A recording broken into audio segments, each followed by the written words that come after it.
Welcome to SST Verse. आज हम बात करेंगे हड़प्पा और मोहनजोदड़ो की। ये है हड़प्पा सभ्यता के प्रमुख स्थल। हड़प्पा सिंधु घाटी सभ्यता का एक प्रमुख नगर था जो आज के पाकिस्तान के पंजाब प्रांत में रावी नदी के किनारे स्थित है। इसकी खोज वर्ष 1921 में दयाराम साहनी ने की थी।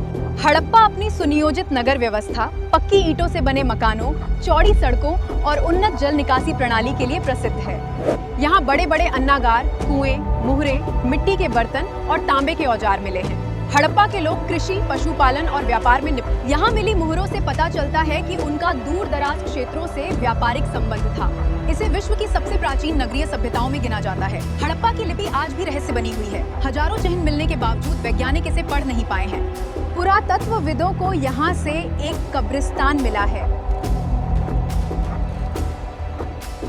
जिसे कब्रिस्तान R37 कहा जाता है। इससे लोगों के अंतिम संस्कार और सामाजिक जीवन के बारे में जानकारी मिली। हड़प्पा के लोग कपास उगाने और उससे वस्त्र बनाने वाली दुनिया की सबसे प्रारंभिक सभ्यताओं में शामिल थे।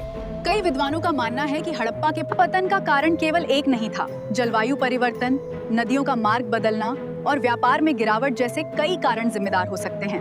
हड़प्पा केवल एक शहर नहीं था, बल्कि एक विशाल सभ्यता का हिस्सा था, जिसके सैकड़ों स्थल इंडिया और अफगानिस्तान में थे।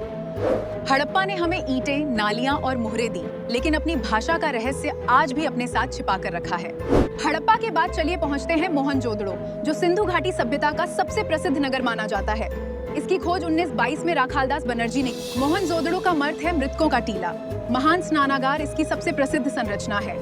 सड़कें ग्रिड प्रणाली पर बसी थी। सड़कें एक दूसरे को समकोण पर काटती थीं, जिससे पूरा शहर ग्रिड प्रणाली पर बसा था। लगभग हर घर से जुड़ी नालियां थीं, जो मुख्य नालियों में मिलती थीं। यहाँ से मिली लगभग 11 सेमी ऊंची कांस्य प्रतिमा विश्व प्रसिद्ध है। दाढ़ी वाले व्यक्ति की एक प्रसिद्ध मूर्ति भी यहीं से मिली। अनाज संग्रह के लिए बड़े गोदाम बनाए गए थे। अधिकांश भवन पकी हुई ईंटों से बने थे। यहाँ कोई बड़ा मंदिर, ये महल नहीं है। इससे संकेत मिलता है कि यहाँ की सामाजिक राजनीतिक व्यवस्था अन्य प्राचीन सभ्यताओं से अलग थी। मोहनजोदारो को 1980 में यूनेस्को वर्ल्ड हेरिटेज साइट घोषित किया गया। आश्चर्य की बात है कि यहाँ से बड़े हथियार या युद्ध के स्पष्ट प्रमाण बहुत कम मिले हैं। यहाँ से मिट्टी के खिलौने, बैलगाड़ी के मॉडल और जानवरों की मूर्तियां मिली हैं, जो बच्चों के जीवन की झलक दिखाती हैं। 4500 वर्ष पहले, जब दुनिया के कई हिस्से विकास की शुरुआती अवस्था में थे, तब मोहनजोदड़ो के लोग एक आधुनिक जीवन जीने वाले, निजी स्नान घरों और एक उन्नत जल निकासी प्रणाली के साथ। लेकिन अब सबसे बड़ा सवाल उठता है, इतना विकसित शहर खत्म कैसे हुआ? इतिहासकारों के अनुसार मोहनजोदड़ो का विनाश किसी एक घटना से नहीं हुआ।